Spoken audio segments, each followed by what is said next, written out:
السلام عليكم ورحمة الله وبركاته. ده درس يوناني سريع جدا لهواة اللغة اليونانية. اوكي. طبعا ده قاموس سترونج. زي ما انتم شايفين طبعا، معلش انا كنت باخد حقنه فمش عارف اشاور اللي مش معايا القلم دلوقتي. انا عايز اقول في الدرس السريع ده لاي واحد عايز يفهم الكتاب يعني المقدس اللي هو بيسموه فيبلوس زوكسا، الكتاب المبارك او الكتاب المقدس، يعني ايا كان. عايز اوريك ازاي اليوناني بيتقري وازاي نعمل نقد كتابي اللي هو بيبيكال كريتيسيزم في درس مش هيكمل بالظبط 5 دقايق. انا بعتبر على صوت المروحه يعني. هو بيقول هنا ايه بقى؟ بيقول انا هو الالف والياء، البدايه والنهايه. تمام. هتلاقي هنا القوسين دول. ليه هنا في قوسين؟ انت هتسأل. انا ما بقولكش انا هقول لك، انا بقول لك اسأل لماذا تم وضع هذه الاقواس في الكتاب. طبعا ساعات بتلاقي قوسين مزدوجين زي كده، انا مش عارف طبعا صوتي واضح ولا لا، وساعات بتلاقي قوس واحد فقط. فدي سؤال. طبعا انا عندي الاجابه هقولها بسرعه. في علماء النقد النص بيقولوا ان لما بيتم وضع القوسين المزدوجين في ما بين الاقواس، قوسين مزدوجين هكذا، ده معناه ان ده تم اضافته من احد النساخ لتدعيم افكار لاهوتيه. هو مين ما تعرفش. طبعا قلت قبل كده نسخ المخطوطات. علماء النقد النص بيقولوا احنا ما عندناش اصل المخطوطات، ما عندناش اصل الكتاب المقدس، احنا عندنا ما يسمى نسخ المخطوطات مجهولة المصادر، مش عارفين مين اللي كتبها، نسخ عن نسخ. وساعات بيكون في تعديلات لاهوتية، ساعات بيكون في تعديلات نحوية، ساعات بيكون القارئ مش عارف يقرأ الكلمة.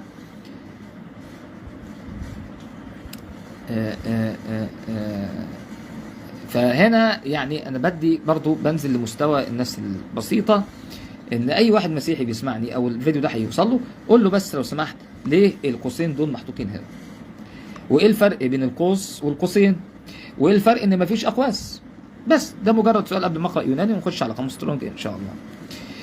طبعا الكلام ده بيقوله يوحنا اللاهوتي على لسان يسوع المسيح في الحلم. يعني حاجه عجيبه، يعني المسيح ما قالش، لان كلمه انا الفا اوميغا دي كارثه لاهوتيه، انا هقولها دلوقتي. لكن انا مش عارف صوتي واضح لا، او الفيديو شغال كويس، انا مش عارف صراحه. لكن انا هو الالف والياء، البدايه والنهايه. طبعا البدايه والنهايه يعني الاصل بانتوكراتور او الضابط الكل او الكائن الاول.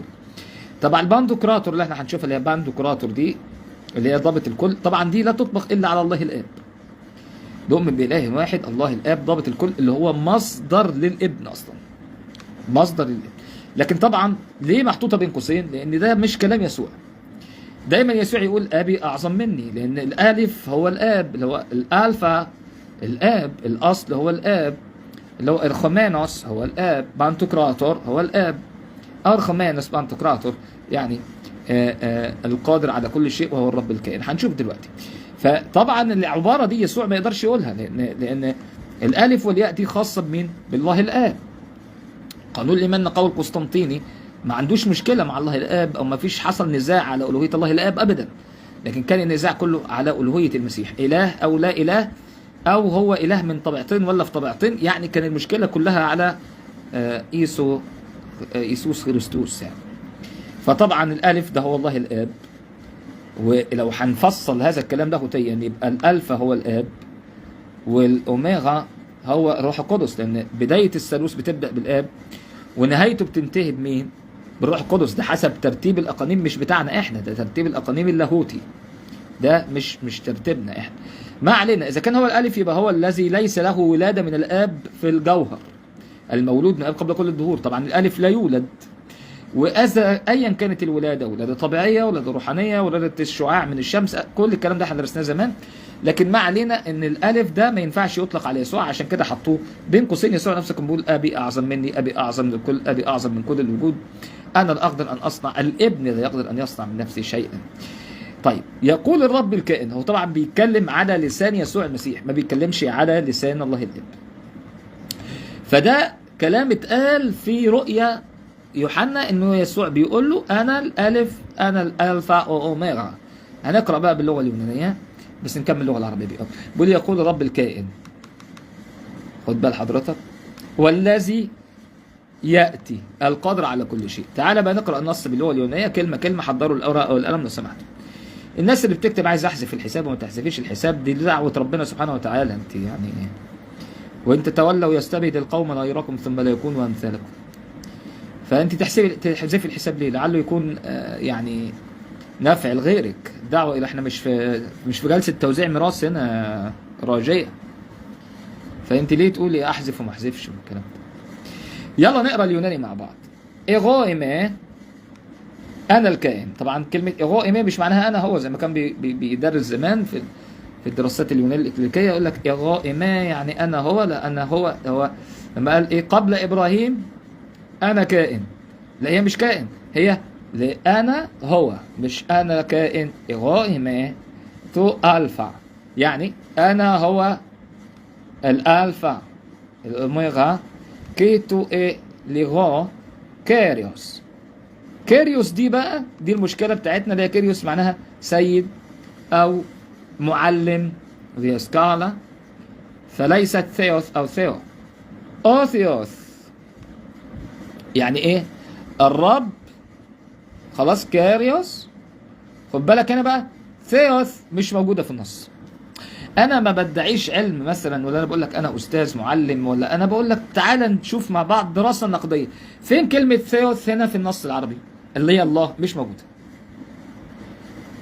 يعني النص العربي، النص اليوناني بيحتوي على كلمة لفظ الجلالة ثيوث. خلينا نحط عليه علامة كده. ثيوث اهو. ثيوث دي اللي هي الله مش موجودة هنا. يعني البداية بداية النص صحيح أنا هو إيغو إيما تو ألفا، يعني أنا الألف كيتو أو لغو كيريوس. طبعا الأوميغا مش اللي هي دي، يعني أنا الألف والياء، يعني أنا البداية والنهاية. يعني دي الأوميغا على فكرة. أوميغا ألفا أنا البداية، ألف أوميغا النهاية. طبعا في الحالة دي يبقى سيطرة يسوع المسيح على الثالوث القدوس. لا عندنا أب لأنه هو البداية، ولا عندنا روح قدس لأنه النهاية. ففي الحالة دي إذا كان يسوع هو الألف يبقى هو بداية نفسه بنفسه، ملهوش بداية من غيره. يبقى مفيش ولادة، لأن معنى كلمة مولود إنه خد حياة من غيره أو أعطي حياة من غيره، فكيف يكون ألفا؟ الأصل الأول ما بيعتمدش على حد. يبقى لما بيقول وكما أن للأب حياة في ذاته كذلك أعطى الابن أيضا، يبقى في الألفا دي إزاي تاخد حياة من غيرها؟ المفترض إن هو إن أوميغا دي هو يسوع والألفا هو الآب. أنا والآب واحد. الآب هو الألفا لأنه هو الذي أعطى الحياة للابن. وأنا بتحدى واحد يعني المسيح بيقول أبي أعظم مني. الابن لا يقدر أن يصنع من نفسه شيئا، لكن التهيئات اللاهوتية إقحام ألوهية المسيح بالعافية. هو لازم يكون إله، لازم يكون هو حتى لو على حساب الآب. يعني النص ده لما يقول غو إيميتو ألفا كيتو أوميغا ليغو كاريوس، انت ضيعت الآب أصلا. يعني فين الآب أساسا؟ ده حتى النص اليوناني كان عنده دم، حط ثيوث. ثيوث يعني الله. هو طبعا عايز يقول السيد الله. كاريوس هنا معناها السيد، سيد. طبعا لان هنا اعداد التعريف اوميغا ما دخلتش على كيريوس، فبتاتي نكره بمعنى سيد. لكن عند الله الاب صفه التعظيم الله. هل المسيح اطلق على نفسه اسم الجلاله الاعظم؟ المسيح قال ولا تدعوا لكم ابا على الارض لان اباكم واحد الذي في السماوات وهو الله. ثيوث. ما علينا ان كلمه الرب الكائن مش كلمه ثيوث مش موجوده في النص العربي. هنبدا من اليوناني الثاني. ايغو ايميتو الفا كيتو اوميغا لغو كاريوس سيد او ثيوث الله. او انكي او انكي ارخمانوس او بانتوكراتور. طبعا دي كارثه، مش عارف يعني هتبقوا فاهمين قوي الكلام ده. كلمه ارخمانوس بانتوكراتور بمعنى هو الذي يأتي والقادر على كل شيء. هو طبعا كلمة قادر مش هنا، هي معناها الضابط لكل شيء. كي أرخمانوس بانتوكراتور. طبعا الضابط لكل شيء. طبعا المصطلح اللي انا هقوله لك ده اللي هو كي أرخمانوس بانتوكراتور ده مصطلح خاص برضه بالله الآب. واللي مش مصدقني يفتح قانون الايمان النقاوي القسطنطيني، لان انت لو عايز تقول ايغو ايمي تو الفا كي تو ليغو كاريوس، يعني اذا كان المسيح الالف والياء، ليه بتخلي الاب قبل الابن في قانون الايمان النقاوي القسطنطيني ومصدريته بالولاده من غيره، المولود من الاب قبل كل الظهور. احسب زي ما تحسبها الولاده، زي ما انت عايز تحسبها احسبها، لكن مولود من غيره يبقى هو رقم 2. ولد يبقى في والد وفي مولود، والوالد اعظم من المولود، وهناك فارق زمني بين الوالد والمولود، وفارق في الازليه بين الوالد والمولود، وفارق في الحياه بين الوالد والمولود. ايه دي هي على فكره عشان تعرف انا بتكلم ذاكره اوكي. طيب اللي عايز الكاميرا تنقلب يكتب 1. يبقى ايغو ايمي تو الفا، المسيح بيقول على نفسه انا الالف، ضيع الاب، ده الاب هو الالفا. ايغو ايمي تو الفا، انا الاول. كيتو ليغو كيريوس اوثيوس او اون كي، خد بالك بقى، او ان كي او ارخيمانوس او بانتوكراتور. خد بالك بقى، ارخيمانوس او بانتوكراتور برضه المصطلح ده، ارخيمانوس او بانتوكراتور ده مصطلح خاص بالله الاب. ليه؟ هو الذي ضابط لكل شيء، وهو الكائن اي المصدر لكل شيء، حتى مصدريته اداها للاب.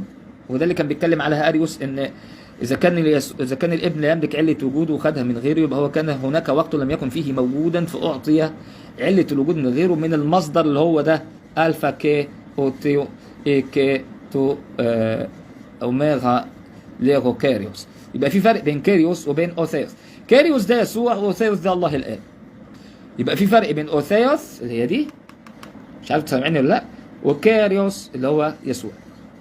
خلاص؟ فازاي يقول على نفسه انا الالف والياء؟ طب الاب راح فين؟ لما يقول ايغو ايميتو الفا كيتو اوميغا ليغو اوكاريوس اوثيوس اي اون كي، شوفوا بالك بقى، او ان كي اورخيمانوس او بانتوكراتور. خد بالك بانتوكراتور ده بقى مش يعني برضه في مشكله في النص برضه بالنسبه للي عارفين يوناني، ان بانتوكراتور اللي هو ضابط الكل ده برضه ده مصطلح خاص بالله الاب. انا هوريك دلوقتي لحظه واحده، هجيب لك قانون الايمان النقاوي القسطنطيني عشان اوريك برضو ان بانتوكراتور ده هو الله الاب. برضو نشوف قانون الايمان النقاوي القسطنطيني. بانتوكراتور، خد بالك قانون الايمان القسطنطيني عشان نعرف ازاي الموضوع ماشي ازاي. خد بالك طبعا في نسخه للقانون ده معدله في مجمع نقي المسكوني اهو. خد شوف بقى بيقول ايه. ادي قانون الايمان القسطنطيني اهو. شوف بيقول ايه. ادي قانون الايمان القسطنطيني اهو. طبعا ده القانون المعدل عشان يدخلوا الوهيه الروح القدس. انا بجيب لك القانون المجمع عليه بين الكنائس، هو قانون الايمان الموحد دلوقتي. شوف بقول لك اؤمن باله واحد، مين بقى؟ اب قادر على كل شيء. اورخومانوس بانتوكراتور، اب، خد بالك مش عارف انتوا معايا ولا لا. خالق السماء والارض كل ما يرى. طبعا في غياب تام لمين؟ للرب يسوع المسيح. انت مش شايف يسوع دلوقتي. احنا بنتكلم على اله واحد، الاب القادر على كل شيء، طبعا هي ضابط كل شيء. خلاص؟ خالق السماء والارض كل ما يرى وما لا يرى، شفت الفاصله دي؟ ورب واحد يسوع المسيح ابن الله الوحيد المولود من الاب قبل كل الدهور، اله من اله، نور من نور، اله حق من اله حق، مولود غير مخلوق، ذو جوهر واحد مع الاب، وهو الذي به كان كل شيء. حلو الكلام، كلام جميل. يبقى في الحاله دي بقى اورخومانوس او بانتوكراتور ده هيبقى خاص بمين؟ اورخومانوس او بانتوكراتور هيبقى خاص بالاب اللي هو اوباتير او اوباتيرا. اوباتيرا اوثيوس يعني الله الاب، اللي هو ديانامي اوباتيرا اوثيوس يعني القادر على كل شيء. يبقى اورخومانوس او بانتوكراتور ده برضو اللي هو الكائن والذي ياتي القادر على كل شيء. طب المسيح قال انا لا اقدر. اتفضل هديك دليل على كده. اعرفك ازاي بتجيب الكتاب المقدس. ادي هنخش اهو اوريك برضو ان هو لما بيقول انا الابن، مصطلح الابن يعني والبابا شنودة كان بيعلم زمان يقول لما يقول الابن يعني معناها ده حوار لاهوتي بين الابن والاب. شوف بيقول ايه في يوحنا 5:19 اهو. اسمع يا سيدي بيقول ايه، هنخليها بالاصفر كده. شوف بيقول ايه، فاجاب يسوع وقال له الحق الحق اقول لك، طبعا حق باليوناني امين امين، لا يقدر الابن ان يعمل من نفسه شيئا. خد بالك، الابن لا يقدر ان يعمل من نفسه شيئا اهو الا ما ينظر الاب يعمله، لانه مهما عمل ذاك فهذا يعمله الابن ايضا. يعني تابع لمين؟ تابع للمصدر اللي هو مين؟ اللي هو ده الاب اوباتير.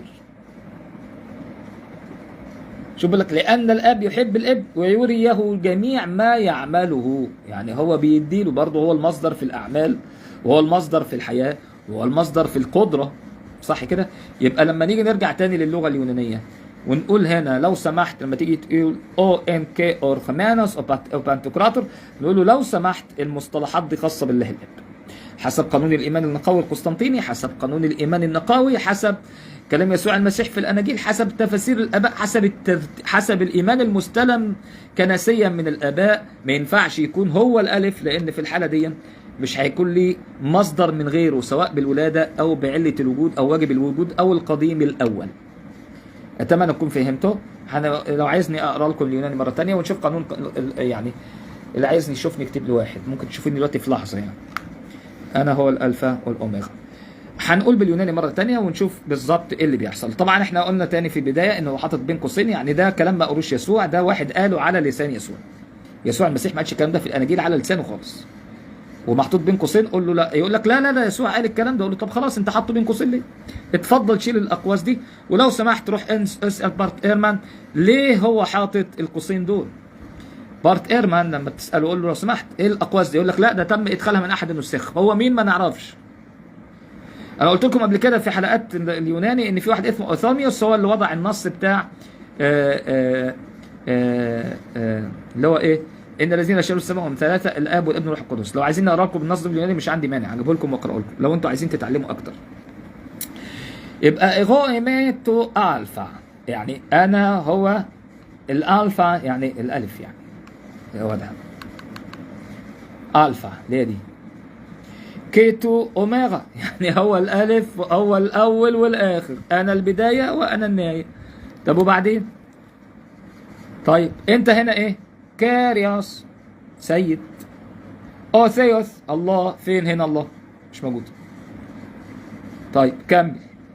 او ان كي، ايوه، والذي كان والذي ياتي، اورخومانوس او بانتوكراتور، والقادر على كل شيء. طبعا بانتوكراتور هي مش قادر، هي الضابط، ضابط الكل. بدل ضابط الكل يبقى ضابط مين؟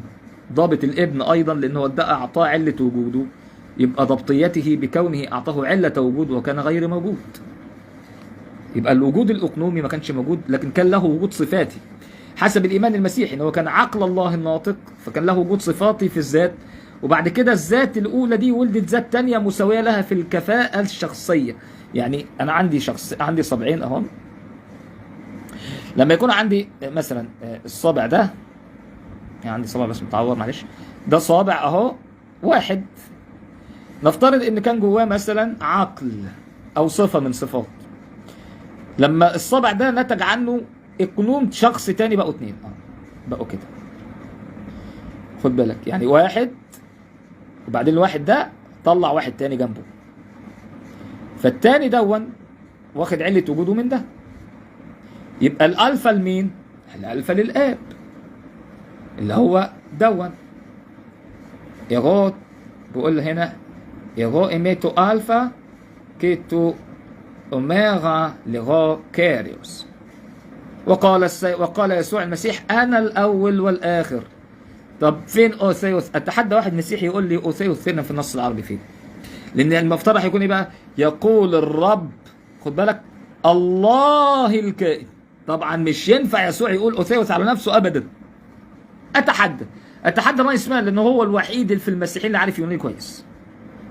اتفضل يا عم نايس مان، طلع لي اوثيوس من النص العربي هنا. كاريوس ماشي معاك، انا الرب الكائن. تمام، فين بقى اوثيوس هنا؟ لا الله، مش موجود. ليه؟ لان ما ينفعش المسيح يطلق على نفسه اسم الجلاله. لان المسيح كان بيقول ايه؟ بيقول لان اباكم واحد الذي في السماوات وهو الله. هو مش انا. طيب نكمل تاني. ايغو ايميتو الفا كيتو اوميغا ايغو كاريوس اوثيوس او ان كي اورخمانوس او بانتوكراتور الضابط لكل شيء الذي ياتي بقدرته وضبطه على المخلوقات السماوات والارض بقى وما يرى وما لا يرى. فاصله اهو، ادي الفاصله اللي بتفصل بين اتنين. اتفضل عمال يتكلم اهو. اؤمن باله واحد اب قادر اللي هو ايه؟ ديانامي ارخومانوس او باتيرا خالق السماوات والارض كل ما يرى وما لا يرى، ورب واحد يسوع المسيح. طب هو يسوع المسيح عمل السماوات والارض؟ ما يرى وما لا يرى؟ لا. يبقى ده عمل مين؟ وصنع مين؟ وبدايه مين؟ واصل مين؟ الاب. تمام كده؟ حتى في قاموس سترونج لما نفتح قاموس سترونج هيقول لك ايه؟ اخي يعني البدايه. طب انا هسال سؤال محرج جدا للي عارفين لغه يونانيه. لما نقول في بدايه انجيل يوحنا ان ارخي ان اولوغوس، يبقى هو الفا من ناحيه الصفه ولا الفا من ناحيه الذات؟ هتيجي تقول لي ازاي يا دكتور؟ هقول لك استنى، تعال نشوف، هوريك ازاي تجيب. ادي ادي ايه؟ الموسوعه المسيحيه اهي، هي الوحيده اللي انا ممكن تجيبها سهله جدا برضو عشان اعرفك. ادي انا كنت عايز اقول ايه والله نسيت. انا كنت بقول ايه دلوقتي؟ انا كنت عايز اقول ايه؟ فكروني يا جماعه، انا كنت رايح فين دلوقتي؟ نسيت كل حاجه، معلش فكروني بس، حد يفكرني. كنت معذرة كنت عايز اقول في مقدمة انجيل يوحنا اليونانية، معذرة. شوف بيقول شوف بقى، احنا هنتكلم الارخيب بتاعنا بداية الصفة مش بداية الذات، هو اللي بيقول مش انا. قاموس ترام. اوكي، شوف بيقول هو اللي هيقول مش انا. ادي العهد الجديد اهو، هنضغط عليه. انا بعرفك برضو ازاي تعرف تجيب القواميس وتشتغل. شوف بيقول طبعا احنا هنروح يوحنا على طول، طبعا الكلام ده مش موجود في اي انجيل اخر. شوف بيقول احنا هنتكلم بقى على ان ارخي دي بتاعت الصفه ولا بتاعت الذات، ما هو المفترض بقى. شوف بيقول بقى هنا، بيقول ان ارخي ان اولوغوس كي اولوغوس ان تو بروستون ثيون كي ثيوس ان اولوغوس. الله، احنا هنهزر بقى. هو انت بتتكلم على بدايه الصفه، هو بدايته عقل، يبقى العقل هو البدايه والذات بعد الصفه. كارثه، لان المفترض العقل تابع للذات وهو نابع منها اقنوميا. ده الكلام الفلسفي الافلاطوني، يعني حتى لو مش افلاطون، حتى لو بتكلم سقراط دلوقتي، انت بتتكلم على ايه؟ انا مش انا اللي بقول، ده هو الكتاب اللي بيقول ان ارخي ان اولوغوس، يعني بدايته عقل او كلمه. ارخي لوغوس. طب هو بقى هيبقى بانتوكراتور ولا لوغوس؟ يعني هو هيكون لوغوس بالعقل، يبقى هو الالفا عقل، يعني البدايه بالالفا اللي هي دي. هنرجع تاني للنص معلش. لما يقول هنا لما يقول هنا ايغويميتو الفا كيتو اوميغا، طب ازاي انا الالف والياء؟ يبقى الالف هو عقل اللي هو ده، يبقى الذات راحت فين؟ انتبهوا، شفتوا الكارثه؟ لما نيجي نقول بقى خلاص يا عم انا الالفا والاوميغا، طب الالفا كانت بدايتها عقل ولا بدايتها ذات؟ قول له الكتاب اللي بيقول. وطبعا الجمله الشهيره اللي انا اتحدثت بيها، اكابر المسيحيين مش عارفين يحلوا لحد دلوقتي، هي كلمه بروستون ثيون. دي كارثه الكوارث في النص طبعا، لان بروستون ثيون يعني المتعلق بذات الهيه. يعني في واحد مفتقر الى اخر وواحد متعلق باخر. مين اللي بيتعلق بالاخر؟ العقل يتعلق بالذات ولا الذات تتعلق بالصفه؟ ومن هو الذي يحوي الاخر؟ العقل يحوي الذات ولا الذات تحوي الصفه؟ خلاص لينجر فرستك الشاي ولا مش تقولت عليا خاي. خلاص كده قول له خلاص تعالى يا عم انا موافق. قول له على فكره انت عايز احلى حاجه في التحاور مع المسيحيين امشي معاهم، ما تقولهمش لا. قول له خلاص انا موافق، انا الالف الاوميجا سقف له. قول له برافو. يبقى ايه؟ قول له بقى تعالى نجيب النص اليوناني ده مع النص الثاني ده. قول له اتفضل وقول لي حل لي بقى المشكله دي. حط النص اكتبه له باليوناني ده واقراه له. قول له ان ارخي ان اولوغوس كي اولوغوس ان بروستانثيان كي اوثيوس ان اولوغوس. طبعا كارثه الموضوع ده. قول له اتفضل بقى يا سيدي. الارخي دي بقى بدايتها ايه؟ هو بيقول لك العقل اصل في بدايته كان عقلا او كان كلمه، ما كانش بروستونثيون. طبعا في فرق بين بروستونثيون وفرق بين لوغوس. اللوغوس هو المتعلق بالبروستونثيون، يعني متعلق بذات. زي ما واحده كويه شعرها عند عمك علي المكواجي وحاطه يعني 100 كيلو بوهي على وشها وحاطه فحم، واخد بالك، واللاينر بتاع المرور ده عشان بالليل زوجها ما يخبطش فيها يعني. في الحاله دي انت شفت كائن. طيب الكائن ده هيكون نابع منه صفه ولا الصفه اللي تنبع بكائن؟ مش ممكن ان الصفه هي اصل للكائن، مش استحاله. ارخومانوس ان اولوغوس مش ممكن، ما تجيش. والدليل على كده هو ايمانهم بيقول ان الكلمه ولد من الاب قبل كل دهور. ده مش كلامي. يبقى في الحاله دي بقى بدايته كانت متعلقه بكائن وليس هو بكائن. يبقى الالفا هيكون مين؟ ده بروستونثيون ده لو اوثيوس، المولود من الذات الكائن الاول اللي هو ارخومانوس بروتون اول يعني. خلاص. طبعا مش عارف كنتوا متابعيني ولا لا او سامعيني حاجه، انا مش شايف اي تعليقات، مش مشكله ما علينا. انا مش بوجه كلام اصلا للمسلمين اساسا. هو المسلمين ممكن يشوفوا ده ثقافه عامه، لكن انا بوجه كلامي للمسيحيين المختفين اللي هو الجمهور الصامت، والحمد لله احنا بنحصد منهم ناس كتير. يبقى انا لما اجي كناقش كفيلسوف او كناقد للغه اليونانيه، نقدي نقد علمي مش نقد هدام، ونقدي نقد متفق مع الفلسفه واللغه.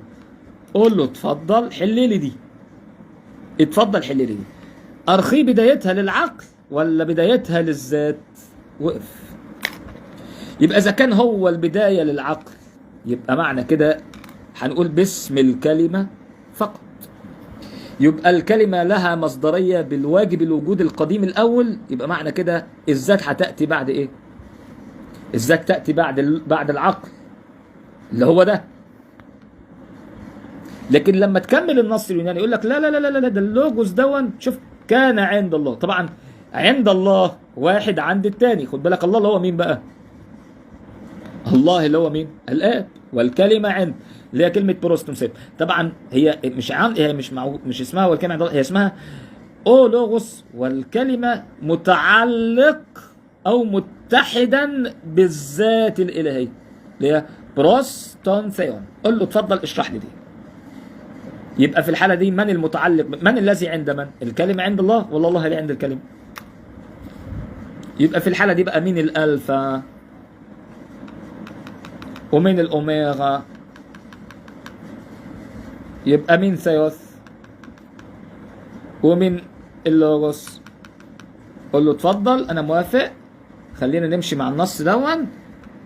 إيغو إيميتو ألفا كيتو أوميغا ليغوس لغو كاريوس او ثيوث او ان كي او ان كي او ارخومانوس او بانتوكراتور. قول له خلاص انا موافق على الكلام ده. في مشكله في النص ده لغويا، لكن انا مش عايز اقف معاك كتير.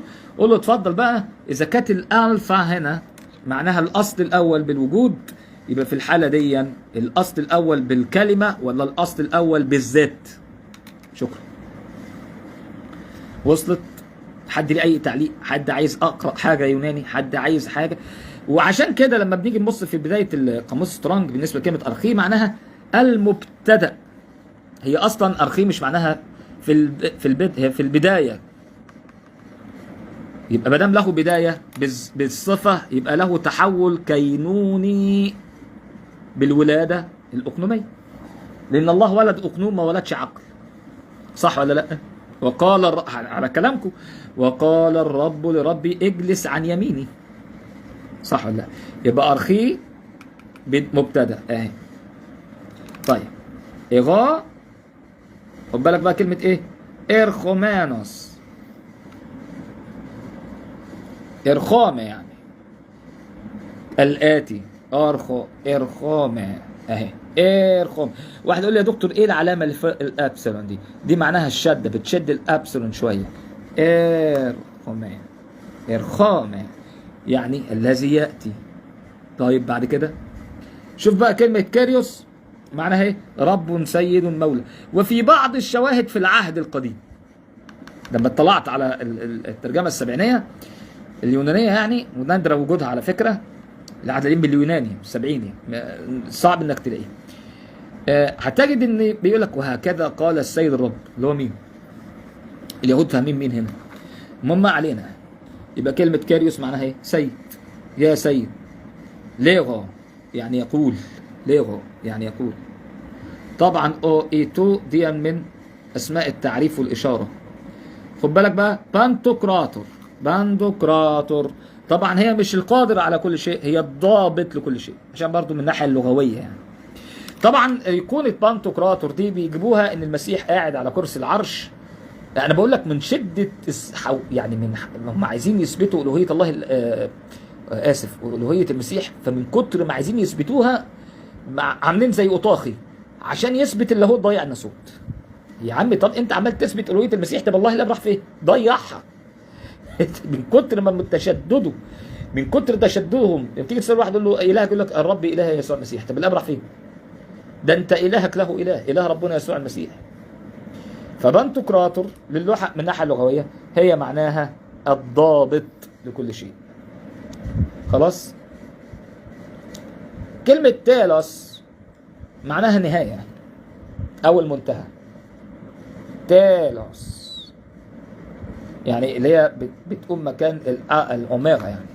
تيلوس يعني انقضاء أو عاقبة أو مثلا آخر، منتهى، نهاية كده. خلاص؟ دي كلمة الإيه أوميغا يعني الياء. كده حد ليه أي سؤال في المحاضرة دي؟